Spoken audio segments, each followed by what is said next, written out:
Para sa bawat Pilipino, alam ko na buo ang galit ninyo sa akin ngayon. Nauunawaan ko rin kung bakit, lalo na at malaki ang halagang nakataya.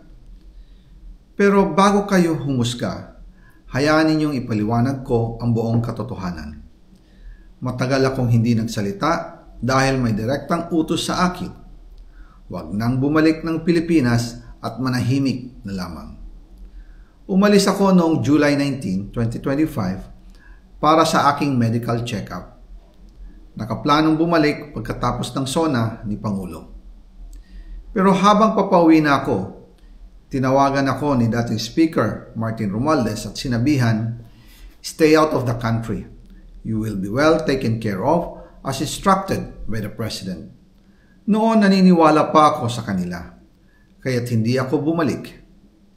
Tumikom ang aking bibig, sumunod ako, pero ang hindi ko alam, ang ibig pala nilang sabihin sa aalagaan ka namin ay gagamitin ako bilang panakipbutas sa kanilang kampanya laban sa korupsyon.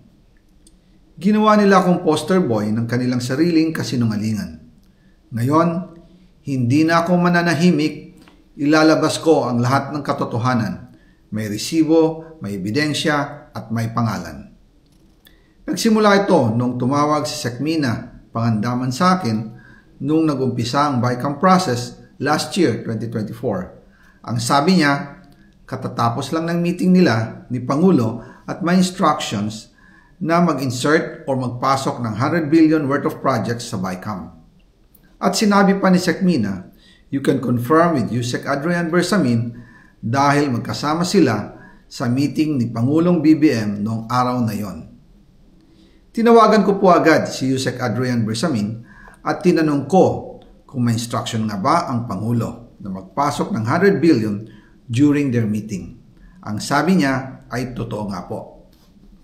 Right after our conversation, tinawagan ko po si dating Speaker Martin Romualdez at nireport ko ang instructions ng Presidente to insert the 100 billion projects. At sinabi niya sa akin, what the President wants, he gets.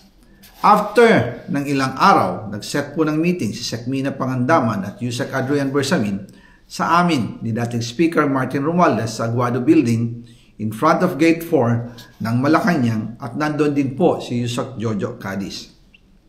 During the meeting, binigay po ni Yusek Adrian Bersamin ang listahan na worth 100 billion.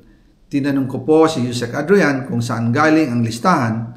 Ang sagot niya, galing kay PBBM mismo at binigay niya ito mula sa brown leather bag.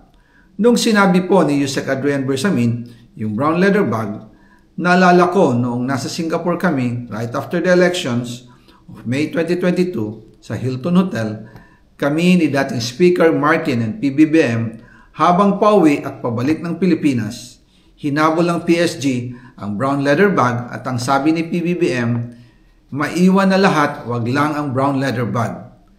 Kaya naniwala ako na utos talaga ito ng Pangulo.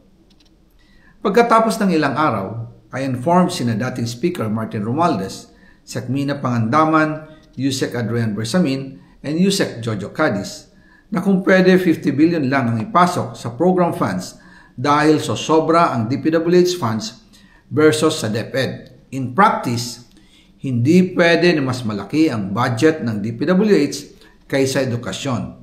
And yung balance na 50 billion, ilagay na lang sa unprogram funds for the 2025 budget. Dahil Office of the President din ang nagre-release ng lahat ng unprogram funds.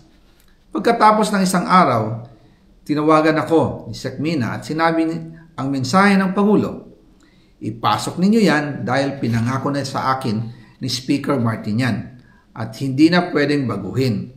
Kumbaga, ang utos ng hari hindi pwedeng mabali. Again, I informed the Speaker and asked clearance about the instructions ng Pangulo. At ang sabi niya, wala tayong magagawa. Kaya po nagtataka ako kung bakit sinasabi ni Pangulo na hindi niya makilala ang budget, samantalang lahat na binawas at dinagdag sa mga ahensya ng gobyerno ay humihingi ng approval sa kanya si Sekmina Pangandaman. bago namin ginawa o tinapos ni Senator Chis Escudero during the BICAM.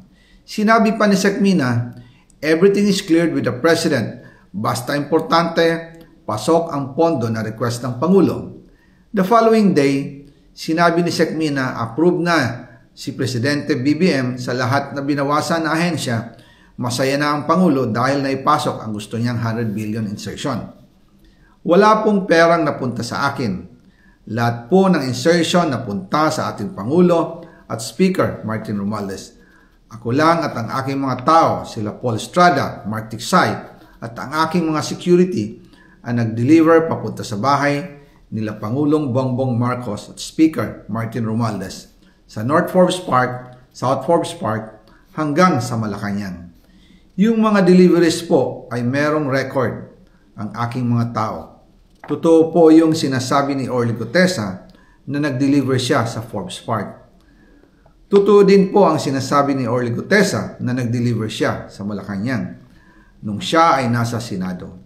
Para mapatunayan ang mga litrato na deliveries ay ilalabas ko po together with this video.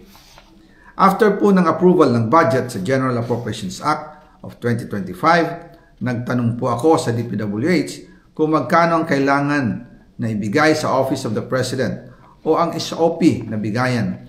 Ang sinagot sa akin ay 25%. Ang ibig sabihin nito, 25% ng 100 billion ang SOP na kailangan ibigay kay BBM mismo.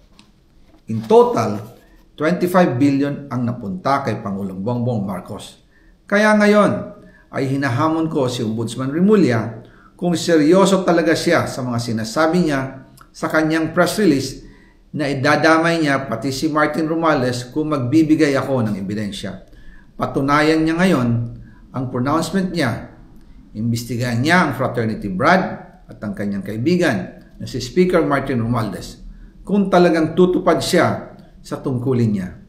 Imbestigahan din niya si President Bongbong Marcos. Sabi nga ni BBM nung SONA, let's do it right at mahiya naman kayo, hindi po ba? Nananawagan din po ako sa Senado na imbestigahan ang 100 billion insertion ni Presidente. Alam ko po na hindi gagawin ni Ombudsman Remulla ang hamon ko. Pero magaling ang Senado sa investigasyon at ako ay naniniwala na dahil sa kanila, lalabas ang katotohanan. Yung pong listahan ng mga projects, ilalabas ko din kasama ng video na ito. Dahil dito, mas lalong darami ang ipa-file na kaso sa akin. Ginagamit ng administrasyon ang buong resources ng bansa para tumahimik ako, para masira ang aking kredibilidad. Darami din ang banta sa buhay ko at ng aking pamilya. March 2025 pa lang, si Speaker ay nagpaparinig na sa akin sa aming meeting that he will shoot me if I will talk. At pagkatapos niyang sabihin sa akin in a phone call na don't come home, we will take care of you, tumawag ulit si Speaker Martin at sinabihan niya ako na pag umuwi ako will be dangerous. Kasi they might hire someone to do a rub out on me or hire the police to kill me while in jail. Una pa lang ito sa magusto kong ibunyag. Marami pa akong dadalhin sa liwanag. Isa na dito ay yung kay Henry Alcantara, ang DPWH boys. Ang sinasabi nilang halaga sa ICI ay 21 billion. Hindi po totoo yan. Ang totoong numero ay 56 billion pesos at yung pong halaga na yan ay kay Pangulong Bongbong Marcos at Martin Romualdez na punta lahat. Ilalabas ko po ang buong detalye sa darating na mga araw. Kaunting pasensya pa po. Sana po ay hindi nila ako mapatay bago ko mailabas ang lahat. Sa inyong lahat sa Pilipinas, lalong-lalo na sa aking pamilya, taos-puso akong humihingi ng paumanhin. Ginawa ko lang ang utos sa akin, pero ngayon, handa na akong harapin ang lahat. Uulitin ko po, yung pong pera, wala pong napunta sa akin. Dumaan lang po ang pera sa akin para i-deliver kay Speaker Martin Romualdez at Pangulong Marcos. Salamat sa inyong pag-unawa.